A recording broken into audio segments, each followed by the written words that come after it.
This is a 2014 Ford Fusion Energi.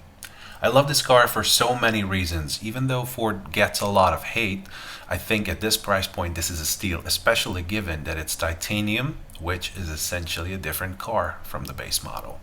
I have owned it for 3 years and never once had any issues with it, not even a light bulb going out. Unfortunately, my luck has run out.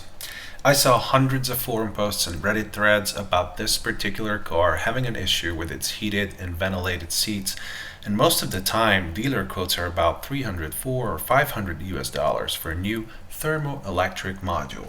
Well, my issue started when the fan stopped working last summer and my cooled seats became history. A few months after, the heater followed suit. Unless you're very unlucky, I can almost guarantee you have the same issue I had and you will be able to fix it just as easy. In this video, I'm going to show you exactly how. I paid about $40 for the replacement plug. I'll leave the part number and an Amazon link in the description. As far as I know, plug-in hybrid Fusions aren't the only models affected by this issue, and the actual part number comes back as a Chevy part, so who knows.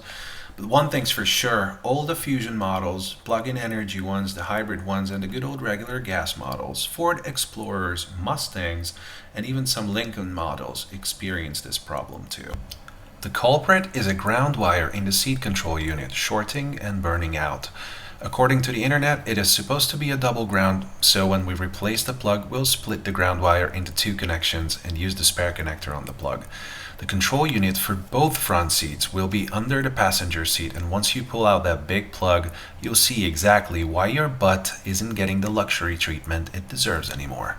Well, before we play with wires, there's a few things we have to do. We'll have to disconnect the 12-volt battery, and since my car is a plug-in hybrid that has a huge high-voltage battery as well, we'll have to disconnect that too. So before we start, a few words of wisdom. I like to open the doors and roll down the windows just in case I need better access to the car. Also, and this is important, the trunk will not open without the 12-volt battery hooked up. So make sure you don't shut it with the juice disconnected, otherwise you're in for a fun time trying to fish out the emergency opener through the rear seats. I just put the IKEA bag on the latch to prevent extra work. The battery is on the left side, so you just have to take off that little panel. Grab a 10mm socket and just undo the negative first. Always go negative first.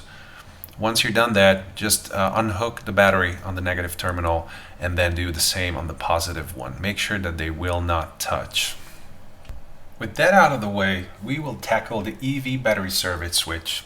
Just drop the right side rear seat and undo the panel clips. Then pop the white protective cover off. And then to operate the kill switch, first pull it to the left and then pull it towards yourself. Outstanding job. Now this little white part of the plug should slide right out, but just in case it won't budge, instead of breaking it, just push the little clip on the right side. It's better than having to order another one. Now the old broken plug, it's because that burn has caked on the plastic pretty well. Don't expect it to slide right out, so I'm not going to show you what I did here. It was a butcher's job, so I basically just had at it with like clamps and knives and a saw. So yeah, not fabulous, but does the job. So with that white retaining clip finally free, once you get rid of it, the clips come out if you put a screwdriver in between the clips and the tiny plugs. So what you do from here is basically just grab every single connection, pull them out, and push it into the new plug to the corresponding slot. Make sure that everything is the same where you pulled it out from. Also, there's one thing I failed to show you because I did it off screen, but basically you just want to grab that burnt out ground wire, cut it off, take 2 brand new plugs, and then split the ground wire into 2, push it into 2 brand new plugs, and then just connect them to the 2 extra slots on the new connector.